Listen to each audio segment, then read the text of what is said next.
Welcome to this very exciting, very interesting panel discussion brought to us by the Association of Foreign Press Correspondents and also the Heinrich Foundation. The title, of course, is Are Climate Change Policies and Trade Policies on a Collision Course? My name is Adam Crichton and I am the Washington, DC correspondent for the Australian newspaper. Before that, I was the economics editor of the Australian newspaper in Sydney, but right now in Washington. Now, before I introduce our speakers, I'd just like to talk a little bit about the topic itself. No doubt, if you've logged on, you're fully aware of the importance and the growing intersection of climate change policies and trade policies on the other hand. But the urgency of addressing climate change, of course, has been intensifying, as you would have seen if you paid any attention to the IPCC report that was released last week. And of course, the urgency of climate change and the policies surrounding climate change are at loggerheads increasingly with a trade policy, which historically has been negotiated in a fairly nationalistic way, whereas climate change, of course, is a global problem and it needs to be treated as such. Some of the problems we're already seeing in this regard are, or were, I should say, the tariffs imposed by the Trump administration on solar panels. And fairly soon, when the EU starts to roll out its carbon border adjustment, we're going to see a lot more trade policy issues surrounding that. So in this panel, which I think will last for about an hour or slightly more, we'll explore some of those issues, and you'll have an opportunity to ask questions of our speakers. Now, just before I do introduce the speakers, I just want to briefly comment on the Heinrich Foundation. The Association of Foreign Press Correspondents obviously speaks for itself, but maybe the Heinrich Foundation slightly less so. So the Heinrich Foundation is a unique Asia-based philanthropic organisation that works to advance mutually beneficial and sustainable global trade. It also supports original research and educational programs that build understanding and leadership in global trade. So with that, I want to introduce our first speaker first, and that is Stephen Olsen. Now, Stephen is a senior research fellow at the Heinrich Foundation, and over the course of his more than 30-year international career, he's lived and worked in Asia, the Middle East, and the United States, and he's held senior executive positions in the private sector, international organizations, government, and academia. He began his career in Washington, DC as a US trade negotiator, serving as a member of the US negotiating team during NAFTA, and then later the US-Canada FTA. He went on to serve as president of the Pacific Basin Economic Council in Hong Kong. He subsequently became the vice chairman at the Cairo-based RTOC Group for Investment and Development, and he has held visiting professor positions at various universities around the world. Now, in his current position at the Heinrich Foundation, Mr. Olsen conducts analysis and research on global trade and investment issues, including, and very importantly, US-China relations. So, Stephen, with that, I'll ask you to speak, and then I'll introduce Aaron kind of after you've finished. Great. Well, thank you very much. Thank you very much, Adam. On behalf of the Heinrich Foundation, I'd like to thank the Foreign Correspondents Association for their kind invitation. It's a real pleasure to be here. So the question that we have sort of laid out on the table before us for this session is, are our trade policies and climate policies on a collision course? In my judgment, at least to a certain extent, the answer is yes, unfortunately. And I'd like to take just a couple of minutes and walk through some of the existing flashpoints that we see currently unfolding that illustrates just how challenging it is and how challenging it's going to continue to be for us to reconcile our trade governance, our existing global trade architecture, global trade rules with our climate and environmental goals. And so I'll start off with what probably is the big one, the European Union's carbon border adjustment mechanism. Now, much to its credit, the European Union has set fairly ambitious targets for itself. They intend to get down to, I think it is 55% of their 1990 emissions by 2030. And one of the acknowledged most effective ways to do that is to essentially associate a price for carbon, to charge companies for the carbon intensity of their manufacturing procedures. Now, makes perfect sense, but you do create a bit of a headache for yourself from a trade point of view, because you've then sort of tilted the playing field against your domestic producers and in favor of imported products that might enter the European Union from countries that do not associate a price with carbon. So the seemingly elegant solution to that then would be the carbon border adjustment mechanism, which would assess, for all intents and purposes, what would function like a tariff on products that are imported into the EU from countries that do not have a carbon pricing scheme in place. The European Union has their emissions trading system in place. The difficulty, though, that you have with that is that you immediately run into a couple of real significant trade governance headaches and trade governance problems, because arguably at least, and I can assure you that many will argue it, the carbon border adjustment mechanism runs contrary to some of the most foundational precepts of our global trade rules, of our global trade architecture, and in particular MFN, the principle of most favored nation, which says that you have to treat all WTO members as a quote unquote most favored nation, and you cannot discriminate between them. You have to treat like products in a like manner. But of course, if you go ahead and implement this carbon border adjustment mechanism, you're at least arguably violating that sort of typically sacrosanct principle of global trade governance. Because think about it this way: if country A has a carbon pricing scheme in place and they export that product, say a steel beam, into the European Union, then there won't be this tariff, this border fee charged.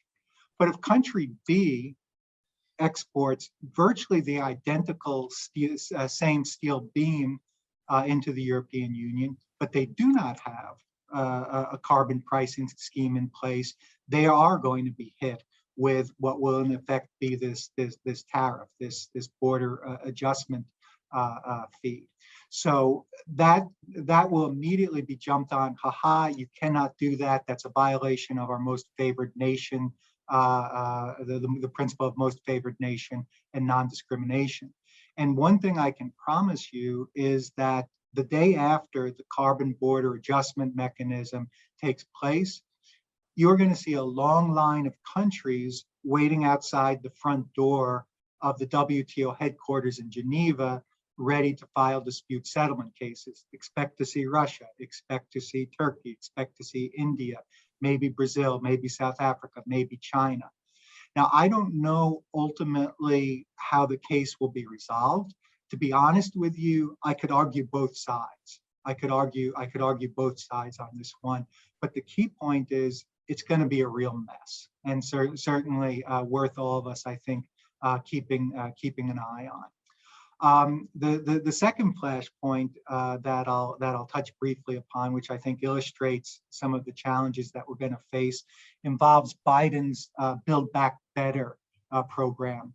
Now, I think they're undergoing a rebrand. I think since that hit a bit of a brick wall in the Senate, they're no longer calling it Build Back Better, but they're trying to get the key provisions of it passed in one way or another. Whatever they ultimately end up calling it, one of the key provisions and one of the ones that will get pushed most hard and probably has the best chance, one of the fairly good prospects to succeed, are substantial subsidies, substantial incentives to purchase electric vehicles produced in the United States. It could be up to $12,500 US dollars. Now, look, from an environmental point of view, that's nothing but good news. We've got to get more people driving electric vehicles. Electric vehicles are expensive, and if we can provide some subsidies to facilitate that, it should be all to the good.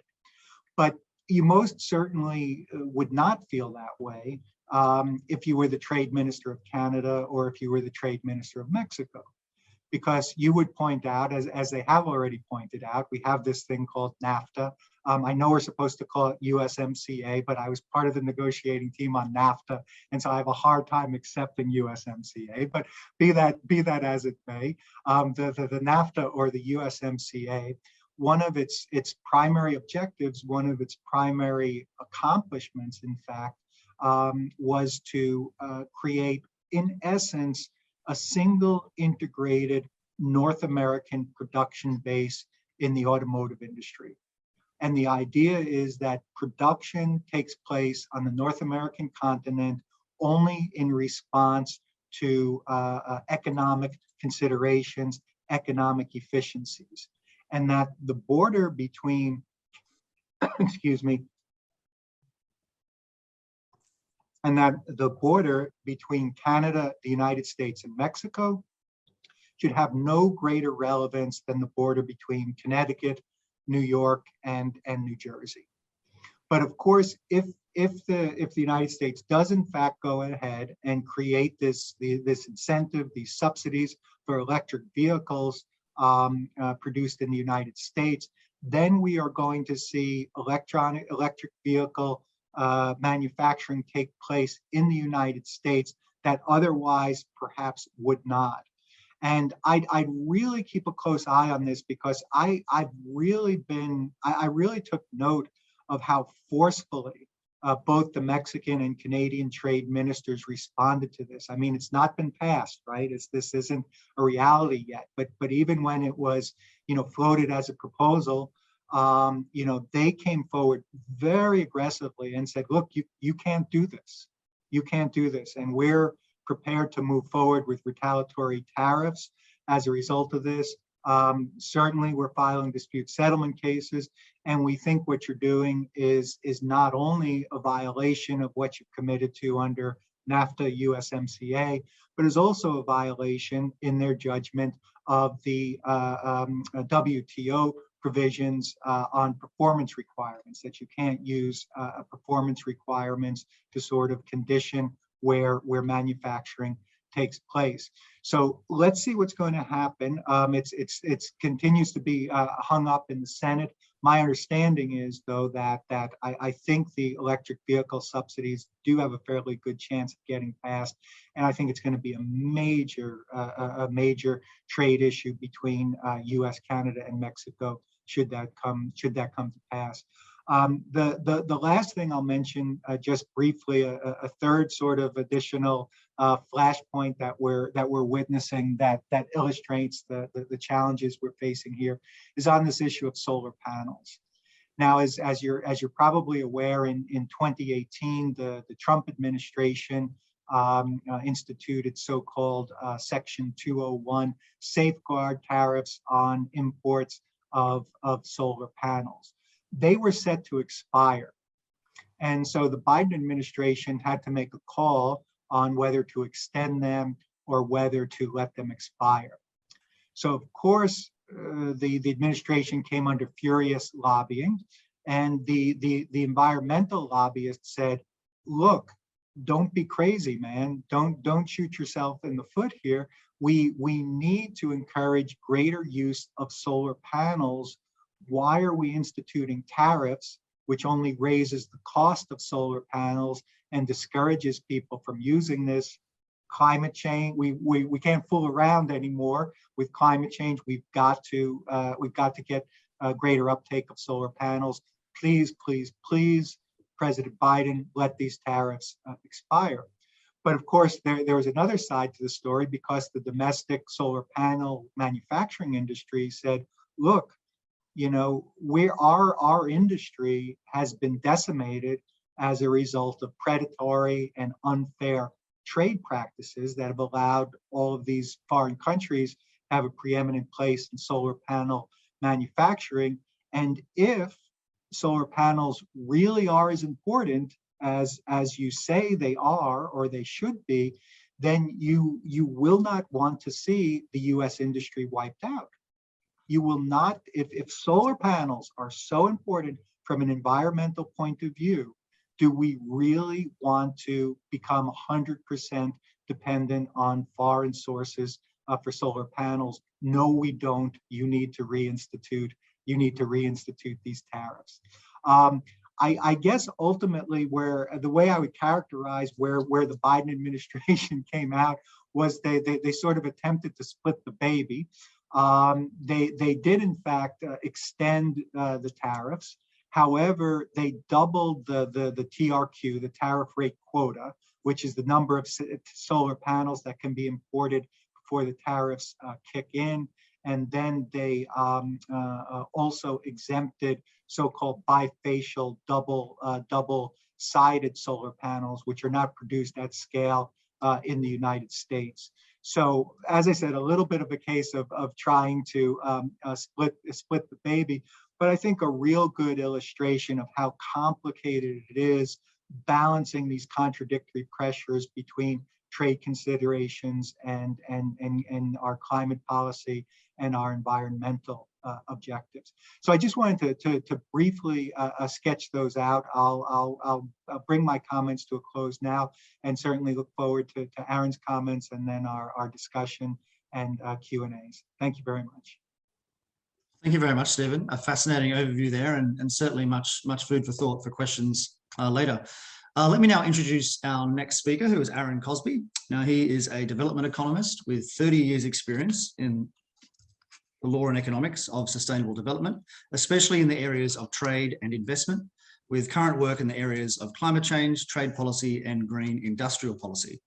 He is a senior associate with the International Institute for Sustainable Development, a senior fellow with the European Roundtable on Climate Change and Sustainable Transition, a senior associate with the Intergovernmental Forum on Mining, Minerals, Metals, and Sustainable Development, and finally, a consulting advisor to Agora Industry. He's served as a trade policy advisor to the Canadian government on a number of select trade policy committees, and he's also consulted to a wide variety of governments and institutions, including the OECD, the World Bank, and the United Nations. So with that, I'll give the floor to Aaron. Thanks very much, Adam. And I'm sorry to make you stumble over some of the not well-named institutions I happen to be associated with. It's an unfortunate fact. They need better marketing people. Thanks to the Foreign Press Correspondents for the opportunity to be here. I think this is an important and timely subject. And thanks to you, Stephen, for setting the table so nicely. I think it lets me come in and instead of involving in the weeds, get up to some of the bigger questions.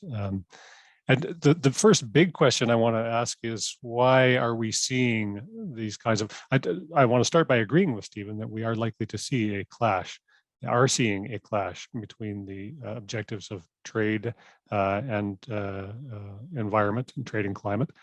But the question is, why are we seeing that, and why do I think we're going to be seeing more of it in future?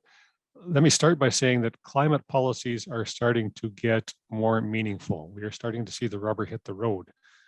We now have 76 parties representing 83 countries to the UN Framework Convention on Climate Change, communicating a net zero target to the Paris Agreement in their nationally determined contributions. That's their plans for how they will meet their climate change mitigation objectives. Those countries cover almost 75% of global greenhouse gas emissions. If you had done that survey even a year ago, it would look nothing like that. We're seeing a meaningful trend in increased ambition on climate. Over 30 of those countries have put those commitments into national law, so we start to get very significant. It's driven, and that trend will continue. It's driven by an increasing certainty of the science. We have, increasing, repeated iterations of IPCC reports that assure us with more certainty in all cases that climate change is happening and that we're responsible for it. It's also driven by public perception of the impacts. I sit in Western Canada, and we suffered a horrible summer of unprecedented heat, unprecedented wildfires, and unprecedented flooding. You don't have people experiencing those kinds of impacts without commensurate pressure on politicians to take action. And the third prong is technology. We've seen costs dropping like rocks in technologies like solar, wind turbines, batteries for electric vehicle transport, storage for electricity, renewable electricity or others. And when you see those costs drop, ambition becomes more feasible. All of those trends will continue to get more acute, leading us to more ambitious climate policy.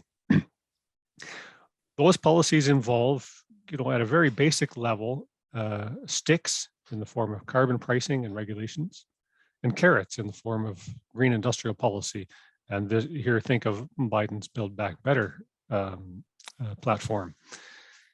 So what are the sources of conflict? Well, on green industrial policy, it's obvious. And I think, Stephen alluded to some of the more obvious ones. The first wave of conflicts came in the first wave of climate change regulations, which involved renewable energy, wind turbines and solar panels. We saw no less than 17 WTO cases brought against countries for their renewable energy plans and policies, mostly because they did not just involve a desire to put in place more solar panels, they also involved a desire to manufacture more of those solar panels. So there were requirements that in order to benefit from the subsidies, parts of them had to be manufactured domestically. The next wave of that sort of climate change ambition and green industrial policy, of course, is in electric vehicles. And we're seeing now, as Stephen said, the roots of the same kinds of issues, which conflate or mash together green industrial policy, climate goals, and environmental goals. The question, though, is, and I'm going to take a little side trip here, is this stuff really a conflict? Because at the end of the day, let's take the electric vehicles subsidies as an example of that. It's true we want more electric vehicles on the road. If we really want more electric vehicles on the road, we'll make them cheaper to buy. And restricting the incentives to only those electric vehicles that had a high percentage of manufacturing done in the United States makes them more expensive to buy. So you are actually, there is a conflict here between industrial policy and climate objectives, but I would argue not between trade and climate objectives, because trade policy would have you, again, allow the cheapest products in, as long as they are not polluting. Here you see actually a harmony between environmental objectives and trade objectives. I do see a more fundamental conflict, though, between when we start talking about the sticks, the carbon pricing and the regulation. So, Stephen mentioned again, probably the biggest flashpoint being the carbon border adjustment mechanism that the European Union has proposed to put in place. We have that proposal from the European Union to come into force by 2023 and ramp up to full effectiveness by 2036. This instrument at the border that charges imports as if they had been produced in the EU, makes them buy allowances as if they were part of the European emissions trading system. We also have just wrapped up consultations in Canada on what a border carbon adjustment regime might look like in Canada. You've had the UK announcing on and off that they will probably put one in place if the EU does, because they want that seamless flow of goods. You have had the US repeatedly pledge to put something like this in place, with, of course, the primary challenge that there is no carbon price in the US to which you can actually attach some kind of an adjustment. So we'll wait to see what that looks like. But in a world of increasing climate ambition, and in a world of uneven climate ambition, as Stephen said, that kind of policy domestically, ramping up your carbon price domestically, as Canada has been doing and as the EU has been doing, demands that you also somehow accommodate for the fact that you're putting your domestic producers at risk of what we call leakage. Leakage is when the climate policies domestically simply result in an increase in emissions somewhere else. That can happen by industry relocation. It can happen by diversion of greenfield investment. It can happen by loss of global markets. One way or another, your climate policies are ineffective. They're just transferring your emissions to somewhere else. And from a global perspective, that makes no sense. So how do you deal with that? In the context of increasing ambition on climate and uneven ambition on climate, I would say we're going to see not just the European Union put in place border carbon adjustment, but probably Canada will be next. We have a carbon price that's legislated to increase to $170 a ton by 2030. Any country that starts to take meaningful ambition on pricing is going to have to worry about what happens with those energy intensive trade exposed sectors like steel, aluminum, cement, nitrate fertilizers, and take action commensurate that puts these kinds of things in at the border.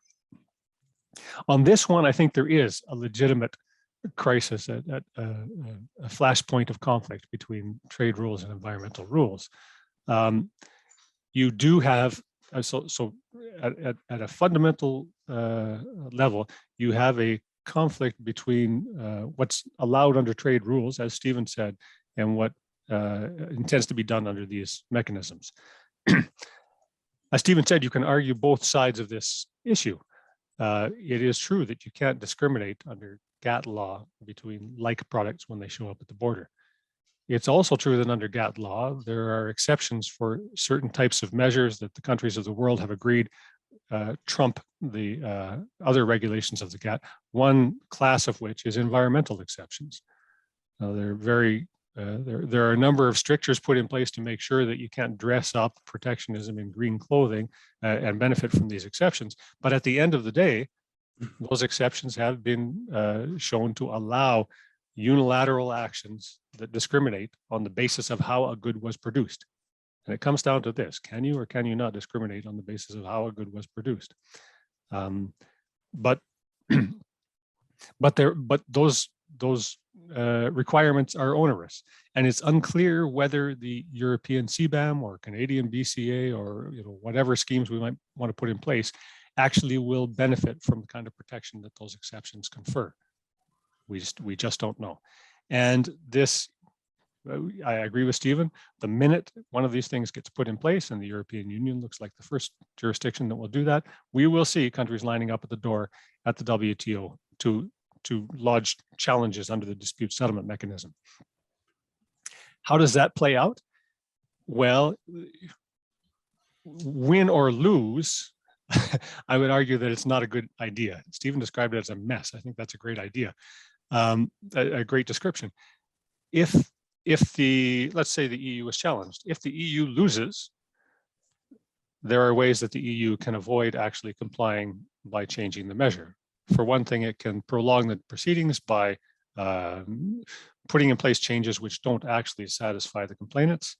Recall that the EU, when it was challenged by the US on its Airbus subsidies, did this such that it took, in the final event, 15 years to resolve the conflict to the satisfaction of all parties. That's not instant justice.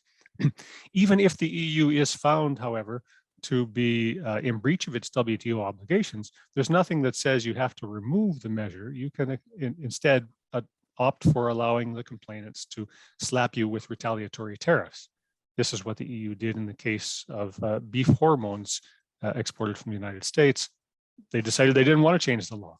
They would rather suffer tariffs. I would argue that there's enough political capital invested in the CBAM project at the EU that they will opt for the same kind of thing. So ultimately, the complainants won't be successful in changing the law.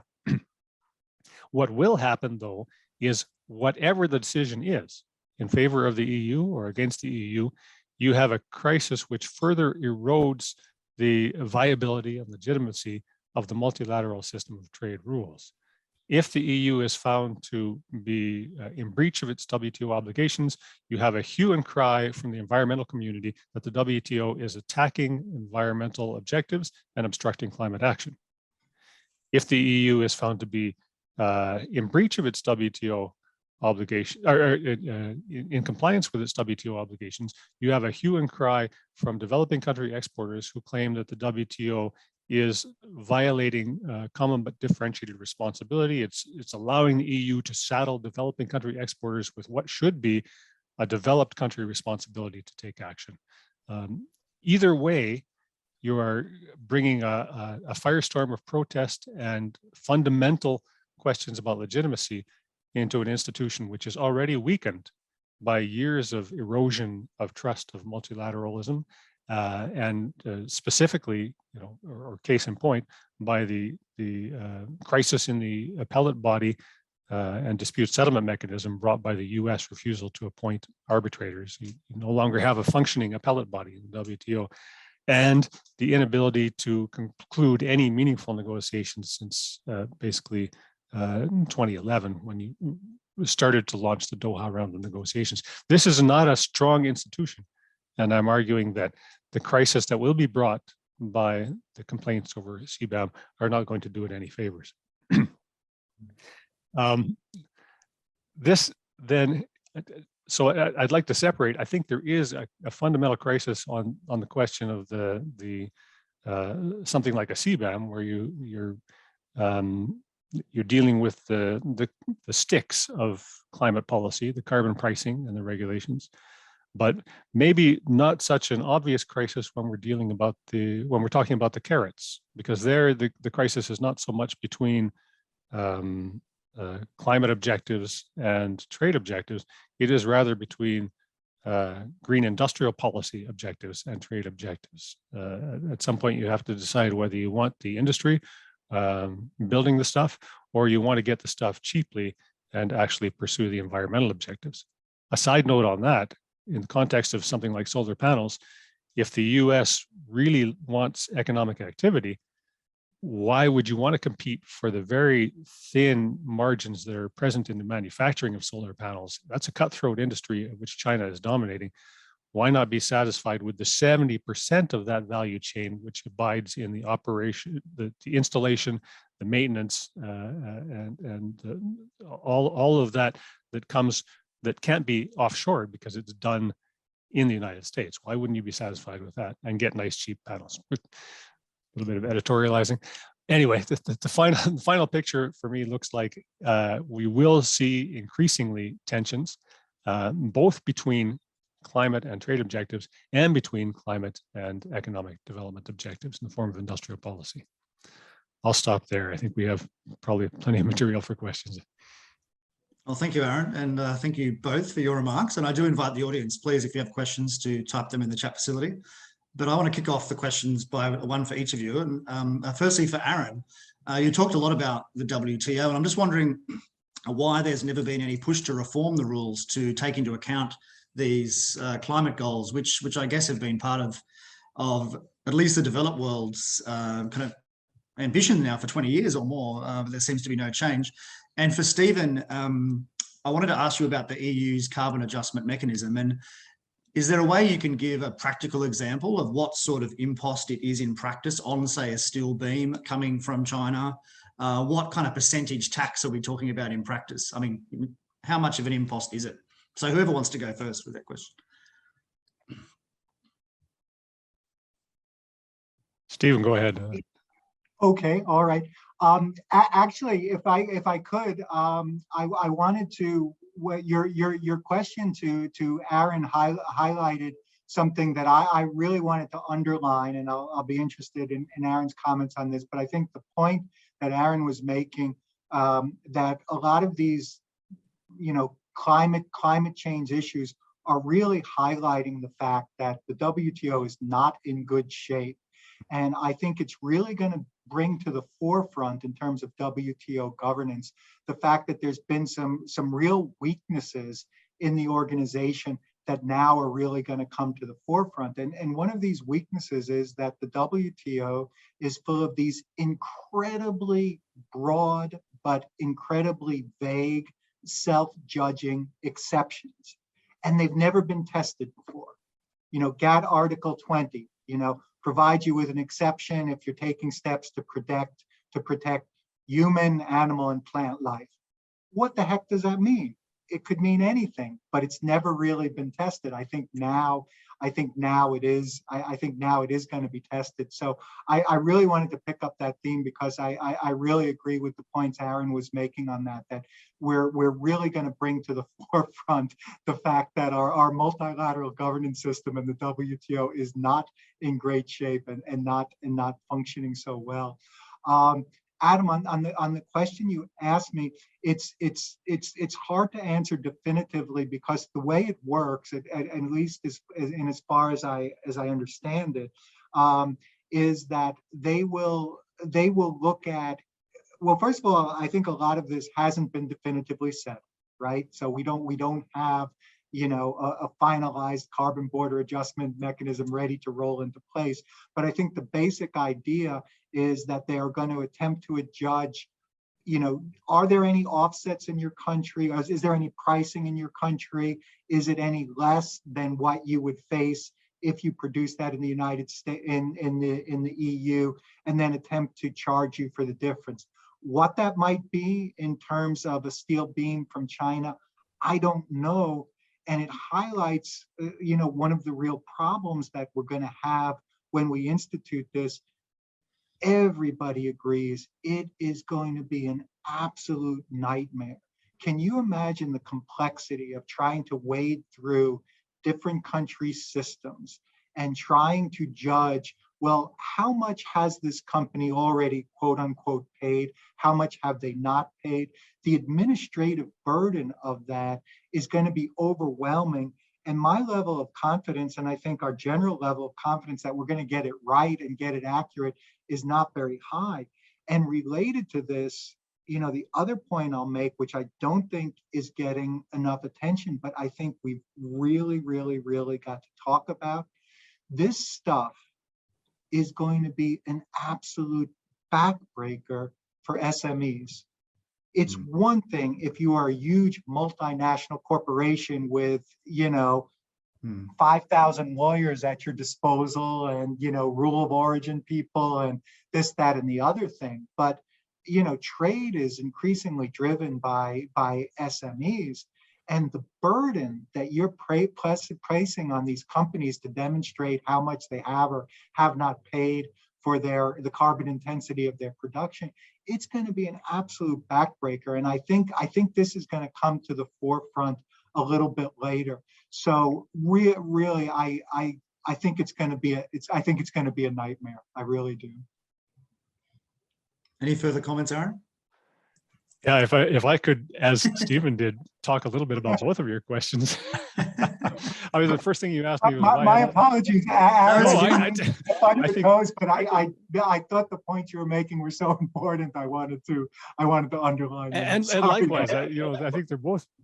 So, to the first question, WTO reform, it has been proposed by folks no less eminent than James Baucus, former appellate body member, former U.S. senator, that the WTO be completely reformed to take into account climate objectives.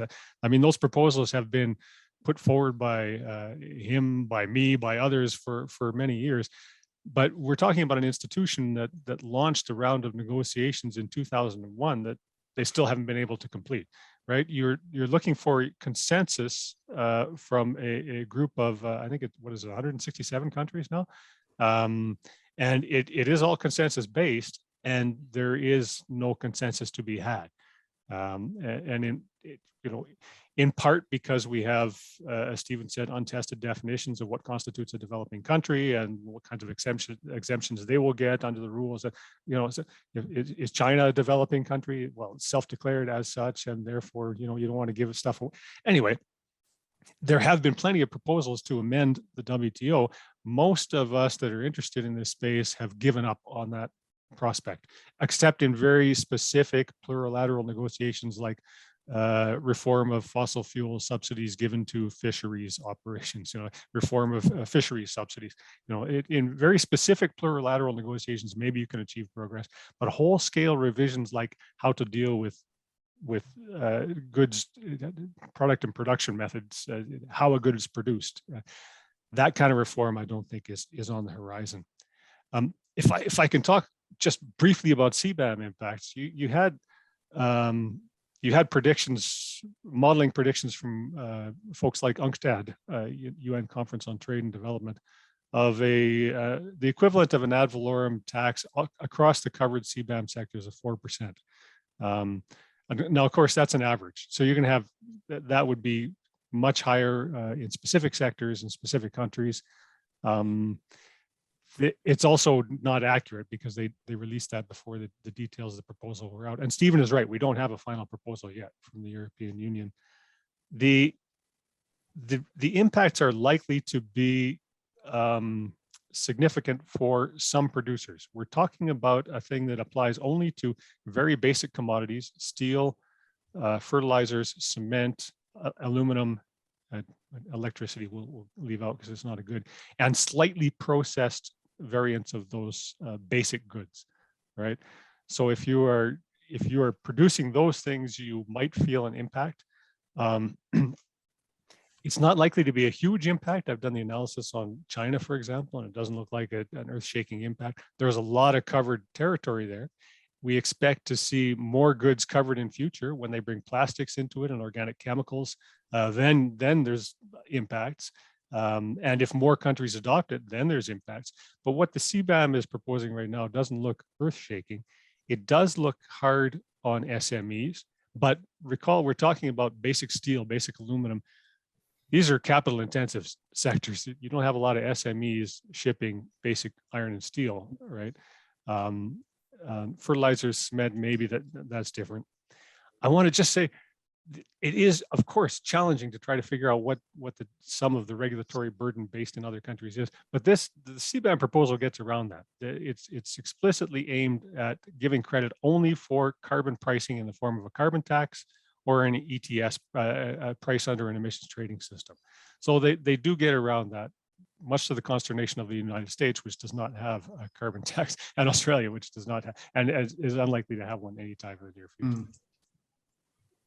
Well, thank you. One question that I really did want to ask both of you, and this is it's a big topic, but I think it's the number one question of the last month is the implications of Russia's invasion of Ukraine on the world's trade and climate change policies. I mean, it's torn trade to shreds, obviously, with the sanctions, and it's seeing nations turn back on their fossil fuel production, or at least talk about it. So, I mean, I understand it's a big issue, but what are your kind of top line thoughts on this whole disaster? Stephen? I will confess, I think we're still in a mode where I think we have to digest a lot of what's going on. And I don't think and needless to say, the final chapter on this story has not yet been written. And so where we ultimately end up might be slightly different from the way the picture looks today. The one thing I guess I would feel comfortable saying is that, it's been really striking how this has kind of, re-energized the debate in the United States about, hey, shouldn't we be, drilling for more oil in the United States? Now, we have to go hand in hand to Venezuela and to the Iranians and others. And, in the current political environment, that's a very, very, very, powerful talking point. Why are we going hat in hand to Maduro in Venezuela and Caracas to try to get them to provide us with more oil when we could be producing that oil ourselves here? So I think it will be interesting to see, how enduring that sentiment is, and if it does have any long-term effect on things like oil production in the United States. But as I said, I think, this is still early days, and I think we have to see how things ultimately play out and where we are when the dust finally settles on this. I think that's right. But already you have seen the European Union do some amazing foreign policy changes. Germany, the president of the G7, had laid out this ambitious agenda for where it wanted to go with climate change. It wanted to have climate clubs of the willing. They would cooperate on carbon pricing and, all of this stuff, industrial decarbonization. Well, that stuff is all immediately shuffled to the back burner because you now have a prominent and overriding drive toward energy security within Europe, right?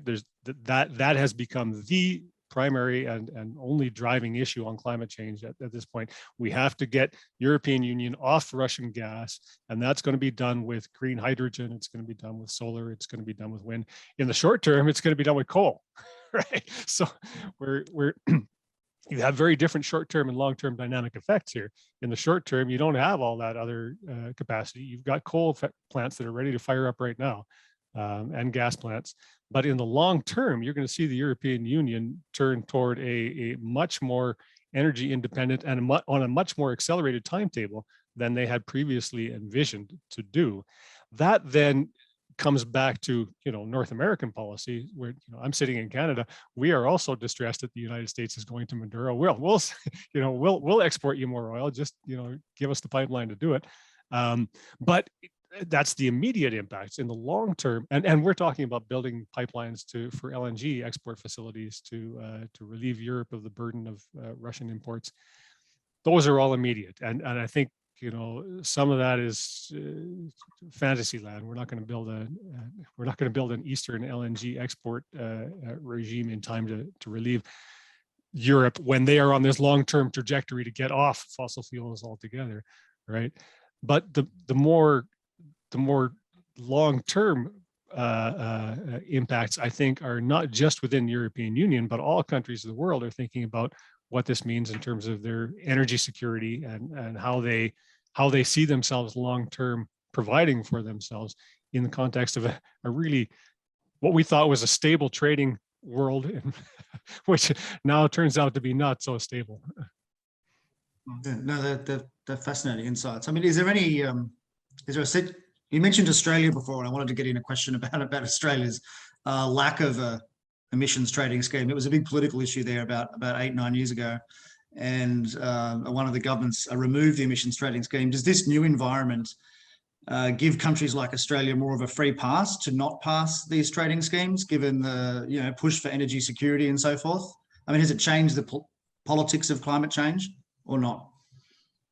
I think it sharpens up the arguments on both sides. So you've seen, within Canada, and I'm sure in Australia as well, calls from the oil and gas sector to ramp up production, to alleviate the burden of EU pain as they wean themselves off Russian gas and oil, and to alleviate the pain of all countries in the world as we shut off Russian oil and try to avoid the kinds of price spikes we're seeing right now. So you see those arguments from the oil and gas sector, and they're a more short-term argument. But you also see sharpening up of the arguments from the climate change folks who say, look, this is all a result of our overdependence on fossil fuels. The fact that Russia can wage this war in the first place is predicated on their dominance as an exporter of oil and gas and the foreign reserves they've been allowed to build up ever since, as a result of that dominance.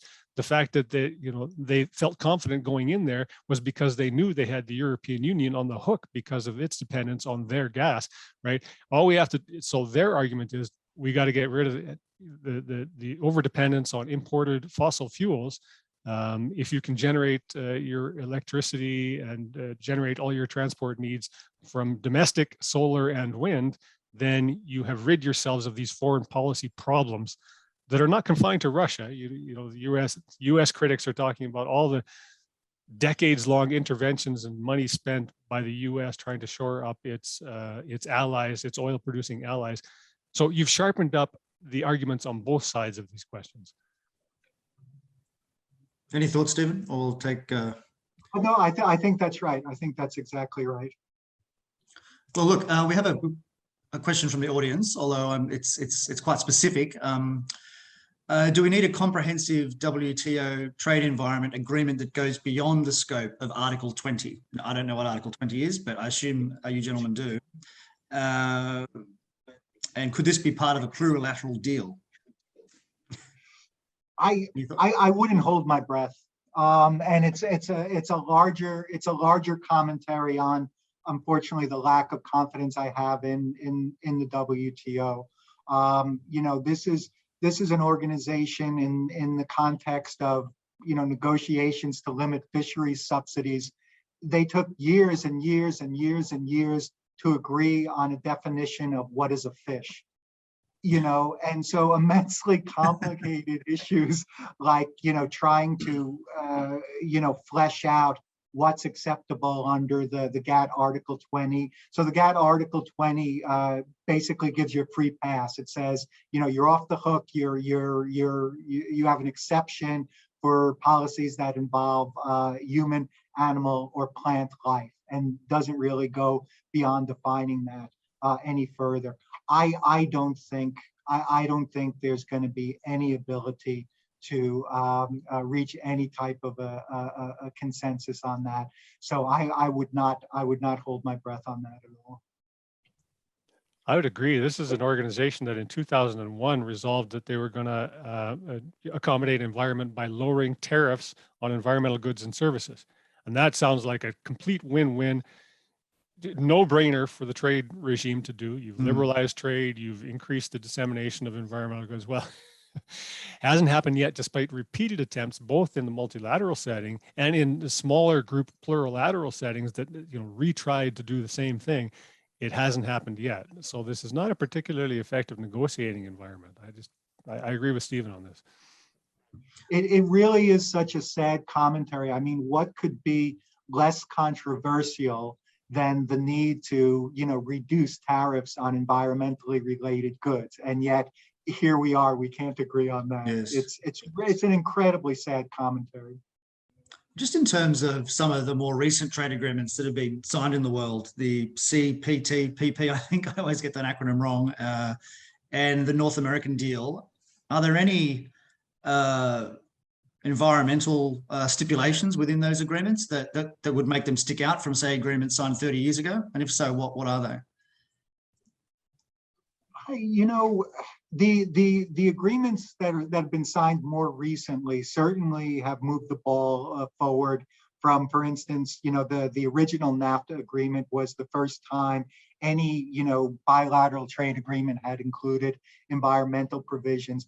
But even having said that, from my point of view, most of these trade agreement provisions are too aspirational, and they simply commit the countries to abiding by treaties they've already signed up for or laws and regulations they already have on their books. So I don't look for significant environmental progress coming out of any of these environmental agreements. They're too aspirational, and they simply reinforce that countries are going to do what they said they were going to do in other forums and other agreements. I agree with that. You have to look long and hard for any meaningful commitment. You don't have to look hard for commitments on environment in agreements like the CPTPP. I mean, there are chapters on trade and sustainable development in every modern trade agreement. You have to look long and hard for any meaningful commitments. I mean, they are there to some modicum in the CPTPP. You've got some interesting commitments on fisheries conservation and illegal and unreported fisheries, right? Trade in endangered species. There is something that goes slightly beyond existing commitments, but only slightly. I mean, there's interesting. If you look at trade agreements as a platform for cooperation, I mean, look at APEC. They have concluded an agreement to reduce tariffs on environmental goods. And within ASEAN, you've got a platform under which they have discussed transboundary pollution from the fires lit in Indonesia on palm oil plantations. So they provide a platform for that kind of discussion if there is the political will to have that discussion. So I mean, I won't be completely pessimistic. They provide a nice platform where there is political will. What's your sense about how much nations like China and India will be willing to put up with these taxes on their exports? I mean, as someone mentioned earlier, the rubber's really starting to hit the road with the climate policy. That's true. So in the next 10 years, are you expecting, serious disputes between these giant nations and Europe and the US on the other hand?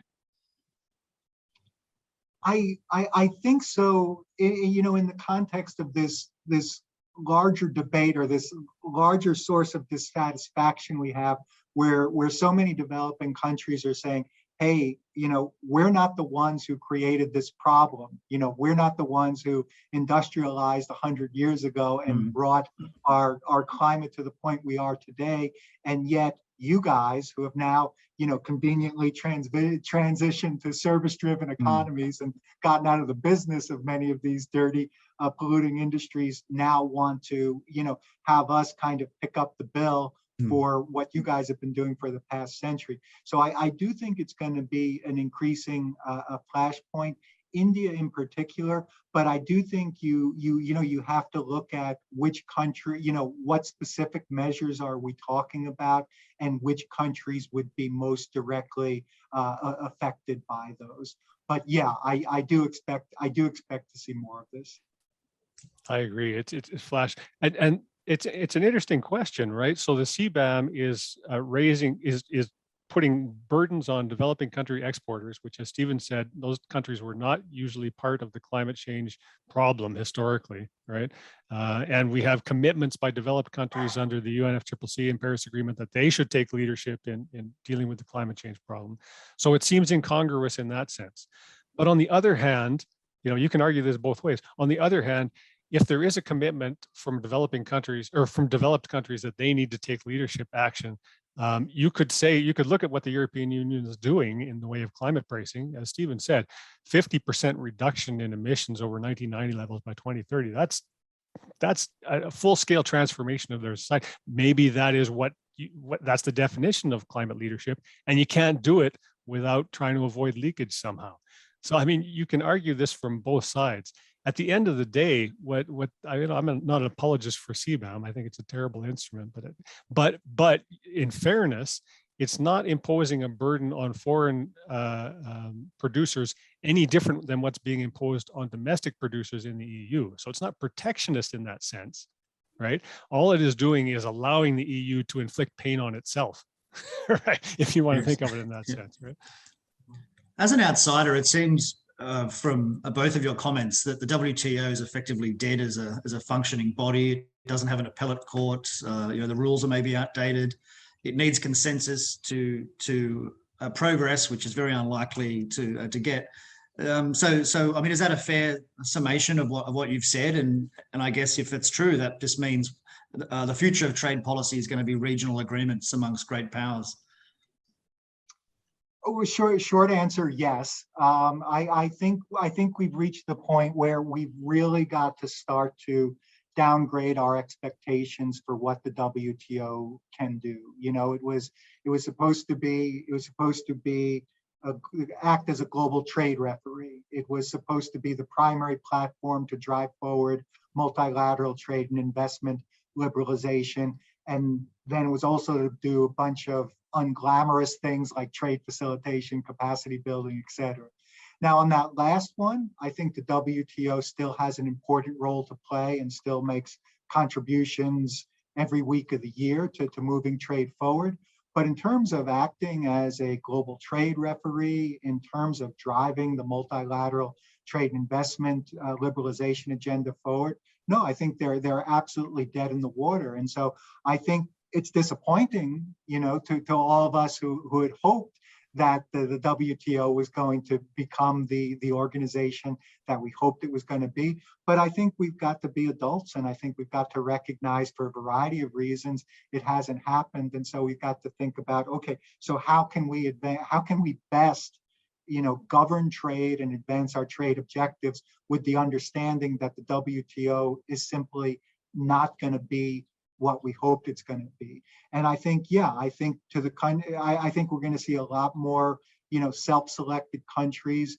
And I think, political philosophies are going to have a lot to do with this, kind of self-selecting for plurilateral agreements, because nobody has any expectation about another, comprehensive multilateral round under the WTO.